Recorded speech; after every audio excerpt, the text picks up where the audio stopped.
आठवणींमध्ये. ताई तुझं नाव सांग. माझं नाव दीपाली जैन. माहेर कुठलं? माहेर पर्वती लक्ष्मीनगर. अच्छा. आणि सासर? सासर दायरी. काय सांगशील तू माहेर बद्दल? माहेरचा एक म्हणजे लहानपणीचा प्रसंग आठवतोय. हा शाळेत जायला उशीर झालता. हा. टीचरनी बाहेर उभं केलं अर्धा तास. अच्छा. तर टीचरनी मला विचारलं तुला उशीर का झाला. तर मी काय सांगावं टीचरला, मम्मी पप्पांची भांडणं झाली म्हणून मला उशीर झाला. मी पप्पांची भांडणं झाली म्हणून तुला उशीर झाला. म्हणून मला उशीर झाला. मग टीचर काय बोलली? टीचर एकदम इतक्या जोरात हसल्या, आता तुझा बैग वर्गात बाकी काही नाही. विचारलं नाही, जा तू वर्गात जाऊन बस. अच्छा. बरं बरं. मग त्याच्यानंतर मग घरी येऊन सांगितलं तू आई बाबांना हा किस्सा? हो सांगितलं होतं. मग आई बाबांची काय रिएक्शन होती? मम्मी म्हणली कानाखाली देऊ काय. अच्छा. तर अशी अर्थातच माहेर म्हटल्यानंतर आपल्याला माहिती आहे की आपलं घर डोळ्यासमोर येतं माहेरचं. हो. आई बाबा येत असतात.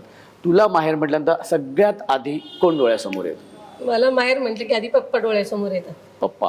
पप्पा आता काय सांगशील पप्पांबद्दल? मी पप्पांबद्दल जे मम्मी बरोबर शेअर नव्हते करत ते पप्पांबरोबर शेअर करायचे सगळं. अच्छा. म्हणजे पप्पा असं आहे, पप्पा तसं आहे, म्हणजे सासरी हे ते. मी लग्न करून आले, पप्पा म्हटलं पप्पा मला जायचं नाही आता परत सासरी. मग पप्पा हसले होते, म्हटले बाळा असं नसतं.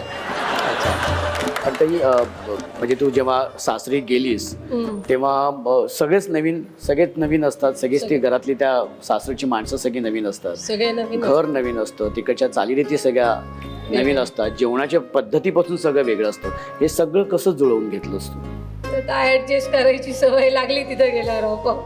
पहिली नव्हतं काय ऍडजस्ट करायचे मी, पण लग्न झालं तसं म्हणजे मला स्वयंपाक पण करता येत नव्हता. सगळं सासूबाईंनी शिकवलं. अच्छा. म्हणजे बोलल्या पण शिकवलं. अच्छा. पण शिकवलं. आता तू सगळं व्यवस्थित करू शकतो. हो. वा, व्हेरी गुड. किती सुंदर. आणि आई बाबा कुठल्या नावाने हाक मारायचे तुला? दीपा. दीपा.